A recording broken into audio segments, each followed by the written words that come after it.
महाकुंभ से जुड़ी। जी हां, महाकुंभ में हर रोज लाखों की संख्या में श्रद्धालु पहुंच रहे हैं और शनिवार को नई दिल्ली रेलवे स्टेशन पर मची भगदड़ के बाद अब रेलवे प्रशासन ने कई अहम कदम उठाए हैं जिससे कि दोबारा ऐसी स्थिति ना बने।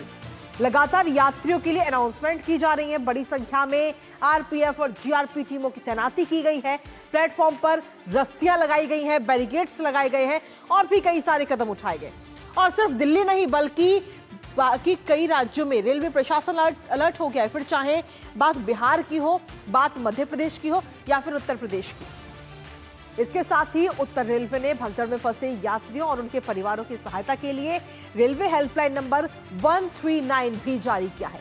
कुल मिलाकर अलर्ट पर है इस वक्त रेलवे प्रशासन और किस तरह लोगों से की जा रही है अपील बताएंगे आपको, लेकिन उससे पहले आपको दिखाते हैं रेलवे प्रशासन के वो अहम कदम जो भीड़ को नियंत्रित करने के लिए उठाए गए हैं। एक नजर ग्राफिक्स पर।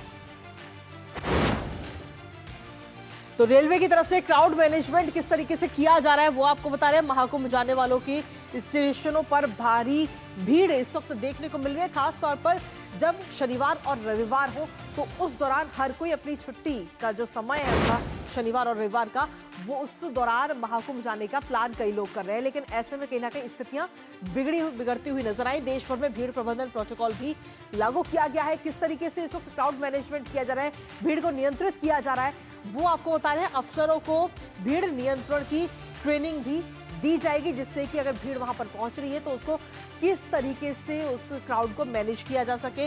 भीड़ की निगरानी के लिए टेक्नोलॉजी का भी इस्तेमाल अब किया जाएगा रेलवे की तरफ से ताकि भीड़ की प्रॉपर निगरानी की जा सके। इसके साथ ही 60 स्टेशनों पर भीड़ के लिए स्थायी होल्डिंग क्षेत्र भी बनाए जाएंगे और ये परमानेंट स्थायी होल्डिंग क्षेत्र होंगे। ऐसा नहीं है कि सिर्फ महाकुंभ के लिए। इसके अलावा नई दिल्ली पर अगर हम बात करें तो 26 फरवरी तक प्लेटफॉर्म टिकट की जो बिक्री है वो बंद कर दी है, यानी कि आपको नई दिल्ली प्लेटफॉर्म के लिए आपको प्लेटफॉर्म टिकट नहीं मिलेगा। जिन लोगों को यात्रा करनी है सिर्फ वही उस प्लेटफॉर्म पर जा सकेंगे। इसके साथ ही प्लेटफॉर्म नंबर 16 से चलेंगी महाकुंभ जाने वाली ट्रेनें। जो तमाम ट्रेनें जो स्पेशल ट्रेनें चलाई जा रही हैं महाकुंभ जाने के लिए, वो तमाम ट्रेनें प्लेटफॉर्म नंबर 16 से ही आपको मिलेगी। स्टेशन पर सुरक्षा कर्मियों की जो संख्या है वो बढ़ा दी गई है। आरपीएफ और जीआरपी की तैनाती इस वक्त की गई है बड़ी संख्या में। और ऐसे में खासतौर पर अगर हम देखें तो ये मैनेजमेंट इस वक्त किया जा रहा है। इसके साथ ही रेलवे ने हेल्पलाइन नंबर 139 भी जारी कर दिया है। अगर किसी भी प्रकार की कोई आपात स्थिति बनती है तो वो व्यक्ति वहां पर 139 नंबर डायल करके रेलवे की हेल्प ले सकते हैं, मदद ले सकते हैं, साथ ही रेलवे को जानकारी भी दे सकते हैं। इसी पर ताजा अपडेट ले लेते हैं। हमारे साथ में हमारे सहयोगी राजेश इस वक्त जुड़ रहे हैं, साथ ही अश्विनी इस वक्त हमारे साथ जुड़ रहे हैं। सबसे पहले राजेश, आपके पास में आना चाहेंगे। जिस तरीके से शनिवार को भगदड़ हुई उसके बाद में कहीं ना कहीं एक सबक लिया गया और कई सारे महत्वपूर्ण कदम इस वक्त रेलवे की तरफ से उठाए गए हैं, खासतौर पर क्राउड मैनेजमेंट के लिए।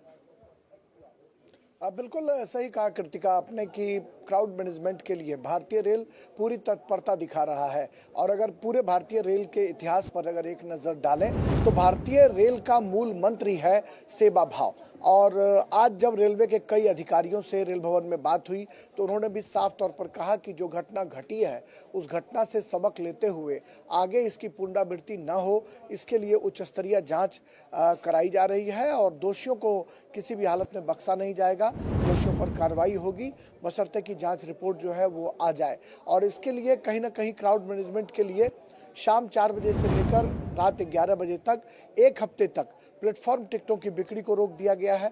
इसके अलावा भारतीय रेल ने यह सुनिश्चित किया है कि तमाम जो नई दिल्ली में जितनी भी रेलवे स्टेशंस हैं वहां पर एक कैंपेन चलाने की कोशिश की जाएगी। उसमें जो दुकानदार हैं, कूली भाई हैं, मुसाफिर हैं या फिर जो वेंडर्स हैं उनसे बातचीत की जाएगी, यात्री सुविधाओं को टटोलने की कोशिश की जाएगी, मुसाफिरों से भी उनकी राय ली जाएगी। और इसके अलावा जो देश भर के 60 महत्वपूर्ण रेलवे स्टेशन हैं उनको चिन्हित किया जाएगा कि कहां पर सबसे ज्यादा रश होता है।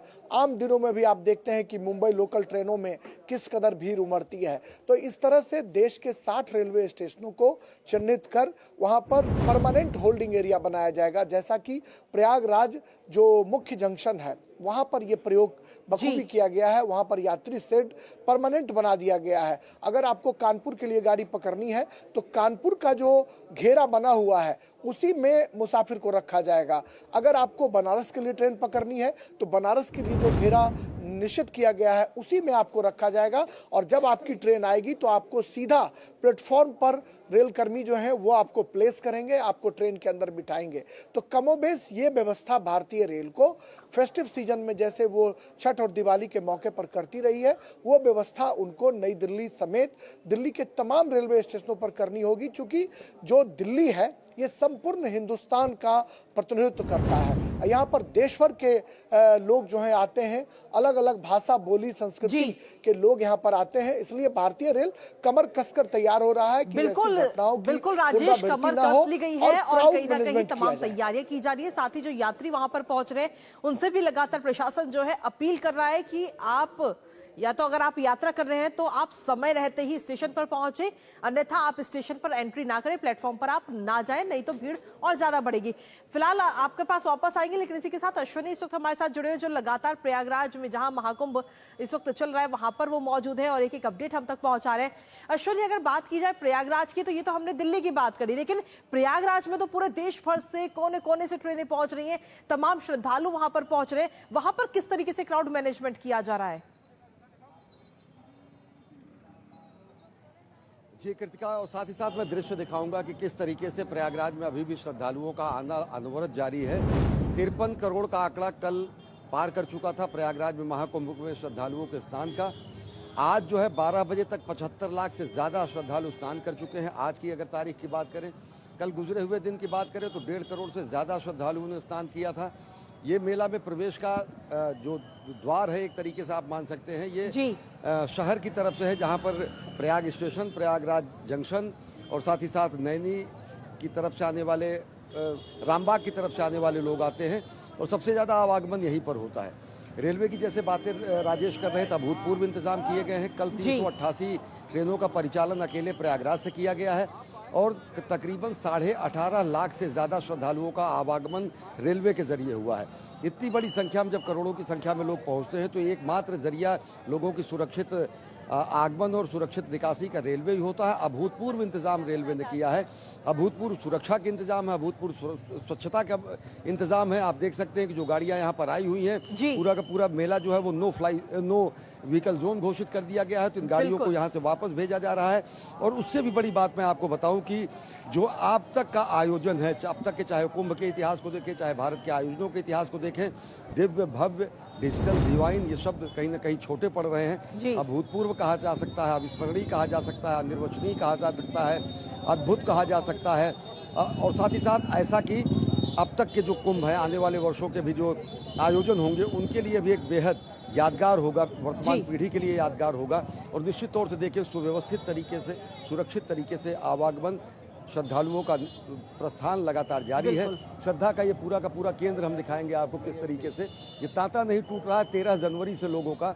और हम अगर समय रहेगा तो लोगों की टिप्पणी भी आपको सुनाएंगे कि किस तरीके से लोग आ रहे हैं और किस तरीके से वो अपने उद्गार व्यक्त करते हैं। कृतिका, चलिए फिलहाल बहुत बहुत शुक्रिया अश्विनी और साथ ही राजेश राज, आपका भी बहुत बहुत शुक्रिया तमाम जानकारी और अपडेट्स हमारे साथ साझा करने के लिए।